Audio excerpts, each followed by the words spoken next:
الرحمن الرحيم الحمد لله وكفى وسلام على عباده الذين اصطفى أما بعد فأعوذ بالله من الشيطان الرجيم بسم الله الرحمن الرحيم الذين يقيمون الصلاة ومما رزقناهم ينفقون أولئك هم المؤمنون حقا لهم درجات عند ربهم ومغفرة ورزق كريم صدق الله العظيم۔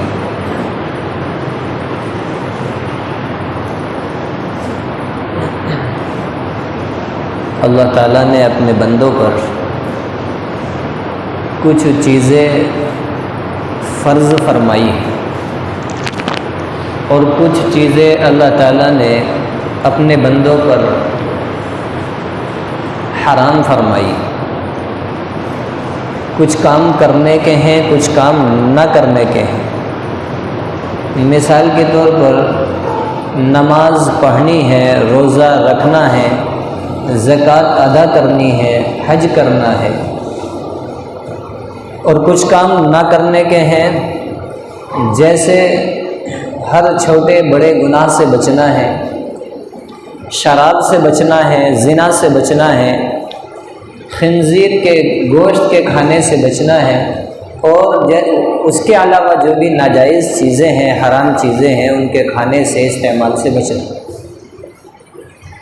جو آیت میں نے تلاوت کی ہے اس میں اللہ رب العزت نے ارشاد فرمایا ہے الذین یقیمون الصلاۃ ومما رزقناہم ينفقون، کہ جو لوگ نماز قائم کرتے ہیں اور جو مال ہم نے ان کو دیا ہے اس کو وہ صحیح جگہ پر خرچ کرتے ہیں، اولئک هم المؤمنون حقا۔ اگر تم دیکھنا چاہتے ہو کہ دنیا میں پکا اور سچا مسلمان کون ہے تو یہ لوگ ہیں جن کا میں نے ابھی ذکر کیا، کہ جو نماز قائم کرتے ہیں اور اپنے مال کو صحیح جگہ پر خرچ کرتے ہیں، اولئک هم المؤمنون حقا، یہی پکے سچے مسلمان ہیں، یہی پکے سچے مومن ہیں۔ ایک ہوتا ہے مسلم، ایک ہوتا ہے مومن۔ ویسے تو ہمارے ہاں دونوں ایک ساتھ بولے جاتے ہیں، لیکن ہلکا سا فرق یہ ہے کہ جو اندر سے بھی مسلمان، باہر سے بھی مسلمان، اسے مومن کہتے ہیں، اور جو صرف دکھاوٹی مسلمان ہے اس کو صرف مسلمان کہا جاتا ہے۔ باہر سے سب چیزیں مسلمانوں جیسی ہیں، اندر سے ایمان میں بہت زیادہ کمزوری ہے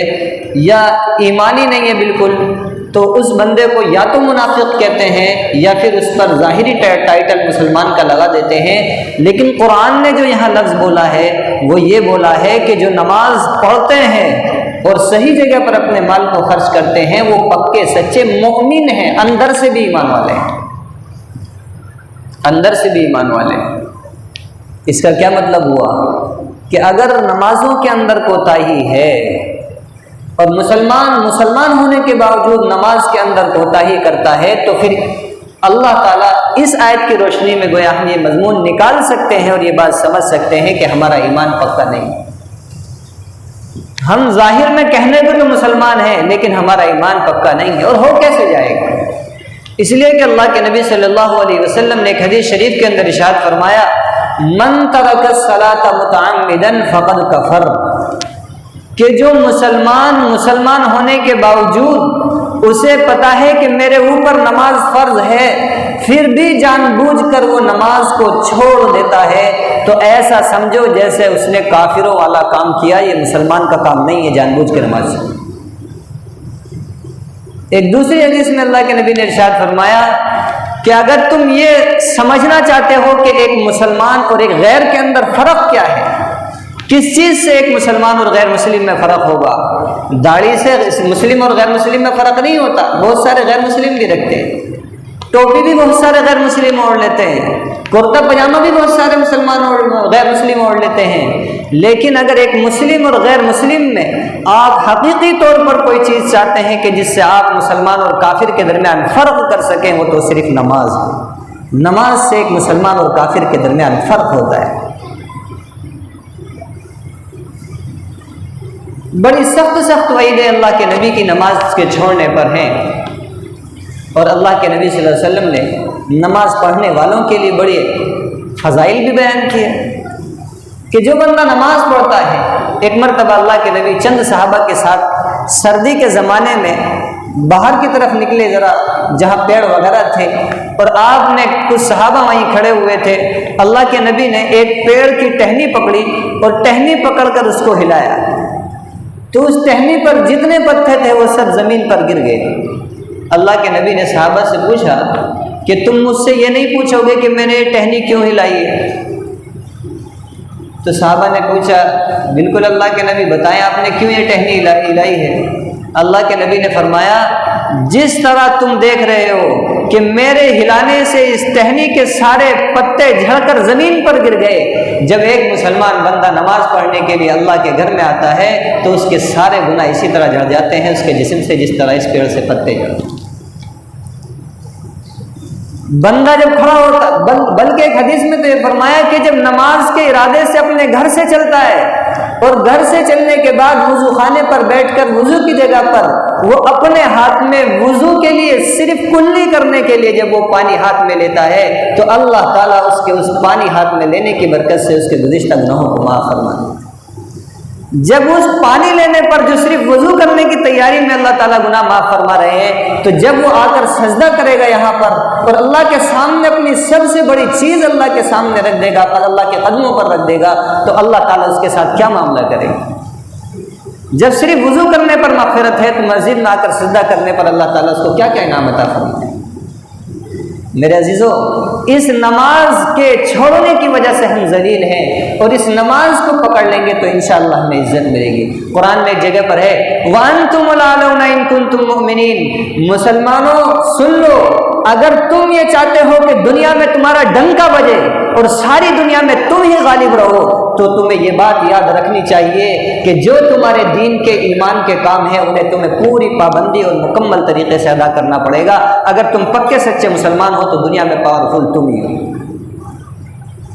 آج ہم دیکھیں جتنی بڑی تعداد پوری دنیا میں اس وقت مسلمانوں کی ہے اس سے پہلے نہیں رہی ہے۔ 1.5 ارب سے زیادہ پوری دنیا کے اندر مسلمان ہیں، 56 سے زیادہ اسلامی ملک مسلمانوں کے ہیں، اور اتنے خزانے مسلمانوں کے پاس ہیں اور اتنے چیزیں مادیات مسلمانوں کے پاس ہیں کہ اس زمانے سے پہلے کبھی نہیں رہی، لیکن جتنی ذلت، جتنی مارکاٹ، جتنا خون اس وقت میں مسلمان کا پورے عالم اور پوری دنیا میں بہایا جا رہا ہے کہیں نہیں بہایا جا رہا کسی اور۔ کہیں آپ ہندوستان دیکھیں یا ہندوستان سے باہر دیکھیں، اس میں اوروں کا کیا ہے ہم اسے بعد میں کہیں گے، لیکن پہلے اپنا قصور کہیں گے، کیونکہ اللہ تعالیٰ نے ہمیں جب قرآن میں فرما دیا ہے کہ اگر تم اپنے ایمان سے، اپنے اسلام سے پیچھے ہٹ جاؤ گے تو تم ذلیل ہو، اور جب اپنے اسلام پر، اپنے ایمان پر مکمل عمل کرو گے اس کی تعلیمات پر تو تم ہی غالب رہو گے، دنیا کی کوئی طاقت تم پر غالب نہیں رہے گی۔ صحابہ کے زمانے میں ہم مٹھی بھر تھے، صحابہ کے زمانے میں ہم مٹھی بھر تھے، اور اتنے تھے کہ اگر ایک کے مقابلے میں 100-200 آ جائیں تو 200 وہ ادھر غیر تھے اور 100 مانے ایک ہم تھا، 100 وہ تھے 10 ہم تھے، 200 وہ تھے 20 ہم تھے، اتنے بڑے فرق کے ساتھ ہم اس دنیا میں رہ رہے تھے۔ لیکن اللہ کے نبی نے مدینے میں آتے ہی 8 سال کے بعد فتح مکہ کیا ہے، اور ایسے طریقے سے مکے کے اندر فاتح بن کر داخل ہوئے ہیں کہ ساری دنیا سلام کرتی ہے اللہ کے نبی کی اس فتح کو دیکھ کر کہ کتنے کمزور لوگوں نے، اور کیسے کمزور لوگ کہ جب مکے کے اندر وہ طواف کرنے کے لیے گئے تھے تو مکہ کے لوگوں نے ان کی مذاق اڑائی تھی کہ یہ اتنے پتلے جسم والے، بخار کی وجہ سے ان کے جسم پیلے ہوئے یہ کس طرح ہم سے جیت سکتے ہیں اس فتح مکہ کے موقع پر، یہ کیسے ہم سے مکہ کو چھین سکتے ہیں۔ لیکن اللہ کے نبی نے اپنی ایمانی طاقت سے، صحابہ نے اپنی ایمانی طاقت سے، اپنے روزے کی طاقت سے، اپنی نماز کی طاقت سے، اپنے سجدے کی طاقت سے وہ کام کر کے دکھایا کہ پوری دنیا ایسی مثال پیش کرنے سے عاجز اور قاصر۔ جنگ بدر ہمارے سامنے ہے، مسلمانوں ہم شکوہ شکایت کتنا بھی کریں لیکن پہلے ہمیں اپنے گریبان کے اندر جھانکنا ہوگا۔ اگر ہم اللہ تعالیٰ کے احکام پر عمل نہیں کریں گے، خصوصاً نماز جیسی چیز کو ہم ترک کریں گے، ایک حدیث میں اللہ کے نبی نے ارشاد فرمایا کہ جو بندہ نماز پڑھتا ہے وہ میری آنکھوں کو ٹھنڈک پہنچاتا ہے، اور جو بندہ نماز نہیں پڑھتا وہ مجھے تکلیف پہنچاتا ہے، وہ میرے دل کو تکلیف پہنچاتا ہے۔ ذرا اپنے سینے پر ہم ہاتھ رکھ کے اب سوچیں اس بات کو کہ اگر ہم نے ایک وقت کی نماز چھوڑی ہے، اللہ کے نبی کو تکلیف پہنچائی ہے، اور جو اللہ کے نبی کو تکلیف پہنچا دے وہ اللہ کا بھی دشمن ہے، پھر اللہ اس کے ساتھ اچھا معاملہ کیسے کر سکتا ہے؟ اللہ نے سمجھ عطا فرمائے۔ اتنی بڑی نعمتیں اللہ تعالیٰ نے ہمیں دے دی، سانس ہمارا آسانی کے ساتھ جا رہا ہے، آسانی کے ساتھ آ رہا ہے، پیشاب آرام کے ساتھ ہمارا باہر آ رہا ہے، پانی بہت آسانی کے ساتھ اندر جا رہا ہے، کسی طرح کا کوئی بند اللہ تعالیٰ نے ہمارے نہیں لگایا، یہ اس کا احسان ہے، انعام ہے۔ کیا اتنا بھی اس کا ہم پر حق نہیں بنتا کہ وہ 5 وقت آ کر ہم اس کے سامنے سجدہ کر سکیں؟ بنتا ہے، اتنا حق تو اس کا بنتا ہے۔ میرے عزیزو، قیامت کا دن ہوگا، اولین اور آخرین سارے ہوں گے، ساری دنیا کے مسلمان بھی، سارے کافر بھی، اللہ تعالیٰ عرش پر بیٹھے ہوں گے، ساری دنیا سامنے ہوگی، اللہ سب لائن میں لگے ہوں گے۔ یوم یکشف عن ساق ویدعون الی السجود فلا یستطیعون، اللہ تعالیٰ ساری کائنات سے جتنے بھی لوگ وہاں کھڑے ہوں گے، اللہ سب سے کہیں گے کہ آج میرے سامنے تم سجدے میں گر جاؤ۔ میدان محشر ہے، تم میں دنیا میں جتنے بھی لوگ آج تک آئے تھے، مسلم ہو یا کافر، سب تم میرے سامنے ہو، سب میرے سامنے سجدے میں گر جاؤ۔ میں چاہتا ہوں کہ تم اس ٹائم میرے سامنے سب سجدہ کرو۔ جو اس دنیا میں نمازیں پڑھتے تھے، جو اس دنیا میں اللہ تعالیٰ کی عبادت کرتے تھے، وہ اللہ کے اس حکم کو سنتے ہی اللہ کے سامنے سجدے میں چلے جائیں گے۔ لیکن جو اس دنیا کے اندر نماز نہیں پڑھتے تھے، جو اس دنیا کے اندر اللہ کے حکموں پر عمل نہیں کرتے تھے، قرآن کہتا ہے کہ جب وہ جھکنے کی کوشش کریں گے تو ان کی کمر ایسے کر دی جائے گی جیسے کسی نے سریا اس کے اندر ڈال دیا ہو، وہ مڑنا چاہیں گے، فلا یستطیعون، تو وہ مڑ نہ سکیں گے۔ ساری دنیا کے سامنے اللہ تعالیٰ ان کو ذلیل کرے گا اور کہے گا تمہیں دنیا کے اندر نماز کی طرف بلایا جاتا تھا، وَقَدْ كَانُوا يُدْعَوْنَ إِلَى السُّجُودِ وَهُمْ سَالِمُونَ، تم ہی وہ کم بخت لوگ ہو کہ دنیا کے اندر تمہیں نماز کی طرف مؤذن بلاتا تھا، تمہیں جگہ جگہ پر قرآن کریم میں 70 سے زائد جگہ پر میں نے تم سے کہا تھا کہ آؤ میرے سامنے سجدہ کرو، لیکن تم ہی وہ ذلیل ترین انسان تھے کہ جو میرے سامنے سجدہ کرنے سے رک جاتے تھے۔ آج تم اگر میرے سامنے جھکنا بھی چاہو گے تو نہیں جھک سکو گے، میں نے تمہاری کمر کو ایسا کر دیا ہے جیسے اس کے اندر سرگیا ڈال دیا۔ پھر اللہ تعالیٰ کہیں گے فَذَرْنِي وَمَن يُكَذِّبُ بِهَذَا الْحَدِيث، فرشتوں آج سارے لوگ الگ ہو جاؤ، آج ان کا اور میرا معاملہ ہے، آج مجھے ان سے نمٹنا ہے۔ اور فرشتوں سے کہے گا کہ میں نے ان کو دنیا کے اندر مہلت دی تھی، لیکن فرشتوں ان کو پکڑو، سنستدرجهم من حيث لا يعلمون واملي لهم ان كيدي متين۔ دوسری جگہ پر ہے خدا ان سے کہے گا خذوه فغلوه ثم الجحيم صلوه، فرشتوں انہیں پکڑو اور پکڑ کر ان کو زنجیروں کے اندر باندھ کر، بڑی بڑی زنجیروں میں باندھ کر ان کو جہنم کے اندر لٹکا دو، ان کا کباب بنا دو، جس طرح آگ پر دنیا کے اندر گوشت کو بھون دیا جاتا تھا، انہیں جہنم میں ڈالو۔ میرے عزیزو، کیا یہ باتیں سن کر ہمارا سینہ اور ہمارے سینے کے اندر دل نہیں دھڑکتا؟ کیا اتنی سخت وعید اللہ تعالیٰ نے ویسے ہی اس پر بیان فرمائی ہے نماز کے اوپر؟ کیا نماز کوئی اہم چیز نہیں ہے؟ میرے عزیزو مسلمانوں، سمجھو یہ شیطان ہمارا دشمن ہے، اس شیطان کے جال سے ہمیں بچنا ہے۔ یہ شیطان ہمیں ایسے ایسے خواب دکھاتا ہے کہ کیا فائدہ نماز پڑھنے سے، کیا ہوگا نماز پڑھنے سے، اگر ہم نماز نہیں پڑھیں گے تو ہمارا کون سا نقصان ہے؟ کیا ہے ایک بار روزانہ جا کر ہاتھ منہ دھو کر 5 مرتبہ، صبح کو منہ دھو کر شام کو 1 مرتبہ منہ دھونا کافی، اپنے آفس میں چلو، اپنے کام میں چلو؟ نہیں میرے عزیزو، جب ہم نماز کے ساتھ اپنے کام کے اندر لگیں گے تو پھر انشاءاللہ ہم صرف اپنی دکان کے مالک نہیں بلکہ پوری دنیا کے مالک بن جائیں گے۔ ایک واقعہ سنا کر میں اپنی بات کو ختم کرتا ہوں۔ بڑے بزرگ تھے جن کا نام تھا بختیار کاکی رحمۃ اللہ علیہ۔ بختیار کاکی رحمۃ اللہ علیہ جب ان کا انتقال ہوا تو انہوں نے کہا کہ جس کے اندر 4 شرطیں ہوں وہ میری نماز جنازہ پڑھائے۔ پہلے وصیت کر دی تھی انہوں نے، جو 4 کام کرتا ہو میری نماز جنازہ پڑھائے، اور جس کے اندر وہ 4 کام نہ ہو میری نماز جنازہ نہ پڑھائے۔ انتقال ہو گیا، جنازہ رکھا ہوا ہے، دلی کا واقعہ ہے، پوری دلی جمع ہے، اس لیے کہ وہ عالم اتنے بڑے تھے کہ اس وقت کے ہندوستان اور جو قریب قریب کے ملک تھے وہ سب ایک ساتھ تھے، سارے ملکوں کے سب سے بڑے عالم تھے۔ 4 شرطیں ہو نماز جنازہ پڑھائے، کوئی نماز جنازہ پڑھانے کے لیے آگے نہیں آتا۔ شرط بہت اہم تھی، شرط یہ تھی کہ نمبر 1 شرط تو یہ ہے کہ اتنا بڑا پکا نمازی ہو کہ کبھی زندگی میں اس کی تکبیر اولیٰ بھی فوت نہ ہوئی ہو، کبھی نماز اس کی قضا نہ ہوئی۔ دوسری شرط یہ ہے کہ زندگی میں بغیر کسی مجبوری کے کبھی اس کی تہجد فوت نہ ہوئی ہو، پوری زندگی اس نے تہجد پڑھی ہو۔ تیسری شرط یہ ہے کہ اتنا بڑا نمازی ہو کہ کبھی زندگی میں عصر کی سنتیں بھی اس سے نہ چھوٹی ہوں۔ اور چوتھی شرط یہ ہے کہ اس نے جان بوجھ کر کبھی کسی غیر محرم پر، کسی اجنبی لڑکی پر نظر نہ ڈالی۔ یہ 4 شرطیں جس میں ہو نماز جنازہ پڑھائے، ورنہ ایسے ہی میرا جنازہ رکھا رہنے دیں۔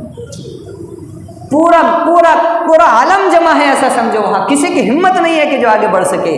لیکن جو آگے بڑھا وہ کون تھا؟ وہ تھا جو اس وقت کا بادشاہ تھا، سلطان التمش، شمس الدین التمش، اس وقت کا جو بادشاہ تھا۔ وہ آگے بڑھا، اس نے جنازے کے پاس میں جا کر کہا کہ حضرت